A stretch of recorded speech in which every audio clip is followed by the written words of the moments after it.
Assalamualaikum warahmatullahi wabarakatuh. Di sini kami kelompok 1, saya Rizal Fajar Febrianto. Saya Ervina. Saya Thomas Yahwa. Saya Fatma Amalia. Di sini kami akan memaparkan mengenai hasil analisis exposure valuta asing dan strategi mitigasi pada PT Telkom Indonesia periode 2022-2024. Di era bisnis global, fluktuasi nilai tukar menjadi risiko yang harus dikelola perusahaan multinasional. Selama periode 2022 hingga 2024, kurs USD terhadap rupiah mengalami pergerakan yang cukup tinggi. Dalam studi kasus ini, kami menganalisis PT Telkom Indonesia Tbk, perusahaan BUMN telekomunikasi terbesar di Indonesia yang memiliki operasi internasional melalui Telin di berbagai negara. Aktivitas global tersebut membuat Telkom terpapar risiko valuta asing, baik dari pendapatan, utang, maupun investasi teknologi yang sebagian besar menggunakan dolar Amerika Serikat.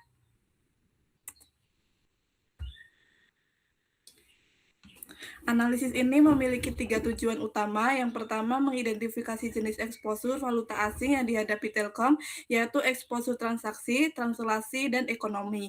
Yang kedua, yaitu mengevaluasi efektivitas strategi hedging menggunakan instrumen forward dan option.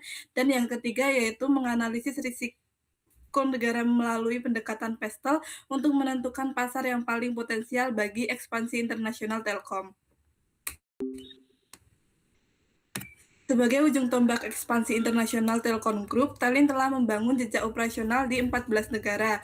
Singapura berperan sebagai hubungan utama lalu lintas data internasional, sementara sebagian besar transaksi wholesale dilakukan dalam mata uang dolar Amerika Serikat. Selain itu, Telkom juga mengelola infrastruktur strategis seperti kabel bawah laut internasional, Shimiwith, dan juga aktivitas global inilah yang menyebabkan Telkom memiliki exposure yang signifikan terhadap pergerakan nilai tukar. Selanjutnya, klasifikasi ekspor falas. Yang pertama ada ekspor transaksi yang berasal dari pinjaman USD dan JPY. Impor perangkat telekomunikasi serta pendapatan internasional Telin. Yang kedua ada exposure ekonomi, yaitu perubahan nilai sekarang bersih arus kas masa depan akibat fluktuasi kurs yang tidak terduga. Kemudian yang ketiga ada exposure translasi yang muncul saat laporan keuangan anak perusahaan luar negeri dikonversi ke rupiah untuk penyusunan laporan keuangan konsolidasi. Lanjut. Posisi exposure bersih. Berdasarkan data tahun 2022 hingga tahun 2024, Telkom selalu memiliki aset falas yang lebih besar dibandingkan liabilitas falas. Exposure bersih meningkat dari sekitar 8,8 triliun pada tahun 2022 menjadi 14,2 triliun pada tahun 2024. Kondisi ini menunjukkan bahwa Telkom berada pada posisi long falas, yang artinya risiko utama perusahaan justru ketika rupiah menguat karena nilai aset falas akan menurun saat dikonversi ke rupiah. Namun sebaliknya, ketika rupiah melemah, Telkom cenderung memperoleh keuntungan dari kenaikan aset falas yang dimiliki. Analisis volatilitas nilai tukar USD terhadap rupiah.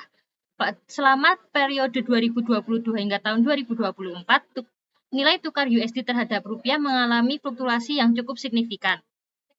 Namun yang menarik, dampak perubahan kurs terhadap Telkom berada dengan kebanyakan perusahaan Indonesia. Karena Telkom berada dalam posisi long falas, pelemahan rupiah justru menghasilkan laba selisih kurs. Hal ini terlihat pada tahun 2022 hingga tahun 2024 ketika perusahaan mencatat laba selisih kurs positif. Sebaliknya, saat rupiah menguat pada tahun 2023, Telkom mengalami rugi kurs. Temuan ini menunjukkan bahwa posisi aset falas yang besar membuat Telkom memperoleh manfaat ketika rupiah melemah. Selanjutnya ada dua strategi yang diterapkan oleh Telkom. Yang pertama itu ada instrumen derivatif, yang mana penggunaan forward contract untuk kewajiban jatuh tempo pasti seperti kupon obligasi dan currency option untuk kebutuhan falas kontingen yang memerlukan fleksibilitas biaya. Selanjutnya ada natural hedging, yang mana menyelaraskan arus kas melalui peningkatan pendapatan dalam USD dari operasional internasional Telin untuk mengimbangi beban utang internasional secara organik. Selanjutnya ada simulasi kasus hedging USD 10 juta. Yang pertama itu menggunakan forward contract, yang mana Telkom ini bisa mengunci kurs di angka Rp16.475 per USD, yang mana total biaya yang harus disediakan itu sebesar 164,75 miliar tanpa risiko volatilitas pasar. Selanjutnya, menggunakan currency option, yang mana biaya fee-nya harus dibayar di awal itu sebesar 3,28 miliar, yang mana eksekusi ini dilakukan jika kurs pasar lebih dari strike price. Selanjutnya, pasar prioritas ekspansi. Setelah kami melakukan analisis PESEL, kami memilih India sebagai pasar prioritas, yang mana pemerintah India ini memiliki kebijakan digital India yang sangat kondusif bagi investor asing di sektor teknologi. Kemudian pertumbuhan PDB sebesar 6,4-7% dengan pasar data center diproyeksikan USD 22 miliar pada tahun 2030. Kemudian populasi produktif masif dengan penetrasi data seluler tertinggi secara global, serta aturan lokalisasi data mendorong kebutuhan colocation data center lokal. Berdasarkan hasil perhitungan country risk diperoleh skor India yaitu 3,85. Walaupun skor ini cukup rendah daripada Korea Selatan, India dipilih sebagai prioritas utama ekspansi karena profit risk return-nya yang paling optimal bagi Telkom. Selanjutnya. Kemudian temuan utama dari hasil analisis ini yang pertama yaitu posisi long falas yang unik dari Telkom, di mana aset falas dari Telkom lebih tinggi atau lebih besar dari liabilitas falasnya. Yang kedua yaitu dampak kurs yang bersifat paradok, di mana pelemahan rupiah ini justru menghasilkan laba kurs. Yang ketiga yaitu sensitivitas falas yang terkelola.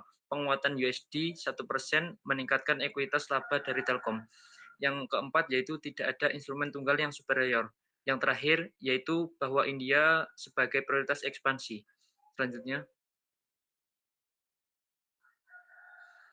Kemudian rekomendasi strategis untuk Telkom yaitu yang pertama formal hedging policy, di mana menetapkan target rasio lindung nilai yang minimum, daftar instrumen dan counterparty limit serta mekanisme review kuartalan. Yang kedua yaitu rolling forward hedging, di mana membuka kontrak forward baru setiap kuartal untuk kewajiban USD yang terjadwal. Yang ketiga yaitu memperkuat natural hedge, di mana ekspansi pendapatan USD via tail-in ini dialihkan sebagai pinjaman USD ke obligasi IDR domestik. Yang keempat yaitu ekspansi India via 4. Memulai dengan joint venture bersama operator colocation. Yang terakhir yaitu meningkatkan disclosure forex, di mana mengungkapkan posisi eksposur bersih per mata uang. Demikian presentasi dari kelompok kami. Terima kasih. Wassalamualaikum warahmatullahi wabarakatuh.